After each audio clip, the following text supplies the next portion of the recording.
దీని విషయంలో అప్పట్లో కావచ్చు ఇప్పట్లో కావచ్చు ఎన్డీఏ కూటమి ఏ రకంగా చేయూతనిచ్చింది అనేది. కానీ ఇదే టైంలో దీనికి సంబంధించి ఒక ప్రైవేటీకరణ జరగబోతోందనేటువంటి ఆందోళనలు ఇవన్నిటి నేపథ్యంలో ఇంకా కూడా కొన్ని డిమాండ్స్ ఉన్నాయి.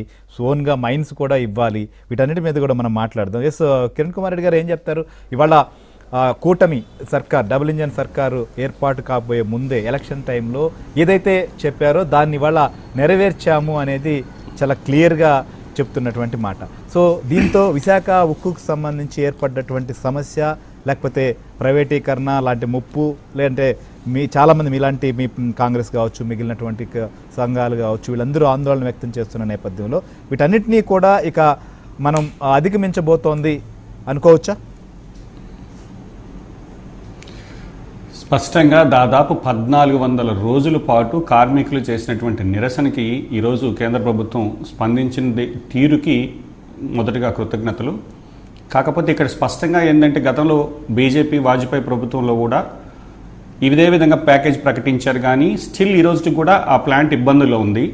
దానికి సమస్యకు పరిష్కారమే ఏదైతే కోల్ కానీ అదేవిధంగా ఐరన్ ఓర్కి సంబంధించి ప్రొక్యూర్మెంట్లో ఉండేటటువంటి ఇబ్బందులు. గతంలో రాజశేఖర రెడ్డి గారు సీఎంగా ఉన్నప్పుడు క్యాప్టివ్ మైనింగ్ కింద గనులు కేటాయించాలి విశాఖ స్టీల్ కని ఒక నిర్ణయం తీసుకోవడం జరిగింది. ఈరోజు ఆ నిర్ణయాన్ని పక్కన పెట్టడం, అదేవిధంగా ఈరోజు కార్మికుల డిమాండ్ స్పష్టంగా దీన్ని సెయిల్లో కలపాలి, ప్రభుత్వ రంగ సంస్థగా దీన్ని పరిగణించాలి, కేంద్ర ప్రభుత్వంలో ఉండేటటువంటి సెయిల్లో దీన్ని విలీనం చేసుకోవాలి, ప్రైవేటీకరణకు మేము ఖచ్చితంగా దీనికి వ్యతిరేకమని స్పష్టంగా కేంద్ర ప్రభుత్వం హామీ ఇవ్వాలి అనేటటువంటి కార్మికుల డిమాండ్, కాంగ్రెస్ పార్టీ డిమాండ్. అదేవిధంగా విభజన ఆంధ్రప్రదేశ్ ఏదైతే ఉందో విభజన చట్టంలో ఆనాడు కాంగ్రెస్ పార్టీ పొందుపరిచినటువంటి కడప స్టీల్ ఫ్యాక్టరీ విషయంలో కూడా స్పష్టంగా వీళ్ళు విభజన హామీలను సాధించడంలో విఫలమయ్యారని దానికి ఇదొక ఉదాహరణ. అయితే విశాఖ స్టీల్ ప్లాంట్కి సంబంధించి షర్మిలారెడ్డి గారు కార్మికులతో కలిసి నిరసన పోరాటాలు ఎవరిని కూడా చేసిన తరువాత స్పష్టంగా కాంగ్రెస్ పార్టీ దీనికి సంబంధించినటువంటి ఈ రివైవల్ ప్యాకేజ్ ఒక్కదానితోనే దీనికి పరిష్కారం దొరకదు. మైన్స్ కావచ్చు, ఓర్స్ కావచ్చు, అదేవిధంగా ఇది తీసుకున్నటువంటి లోన్స్కి సంబంధించి కూడా లోన్స్ వేవ్ ఆఫ్ చేయాలి. ట్యాక్స్ హాలిడే అంటే ఒక 3 సంవత్సరాల నుంచి 4 సంవత్సరాల పాటు దానికి ట్యాక్స్ హాలిడే ఇవ్వాలి. ఇట్లాంటి అన్ని డిమాండ్లతో కూడా కాంగ్రెస్ పార్టీ డిమాండ్ చేస్తే ఈరోజు కేవలం ఒక 11,000 కోట్లతో ఇది పరిష్కారం కాదు. ఈ మాట ఎందుకు చెప్తున్నామంటే కుమారస్వామి గారు కర్ణాటక నుంచి ఎన్డీఏ భాగస్వామిలో ఉండి మంత్రిగా ఉండి 250 మంది 260 మంది పనిచేసేటటువంటి ఫ్యాక్టరీకి 15,000 కోట్ల రూపాయల ప్యాకేజ్ తీసుకెళ్తే ఈరోజు ఆంధ్రప్రదేశ్కి మనం 11,000 కోట్లు ఇస్తే చప్పట్లు తట్టుకుని ఆనందాలు వ్యక్తం చేస్తున్నట్టనే ఈ రాష్ట్ర ప్రజలు బీజేపీకి ఈ రాష్ట్రం మీద ఉండేటటువంటి చిత్తశుద్ధి ఏంటో అర్థం చేసుకోవాలి.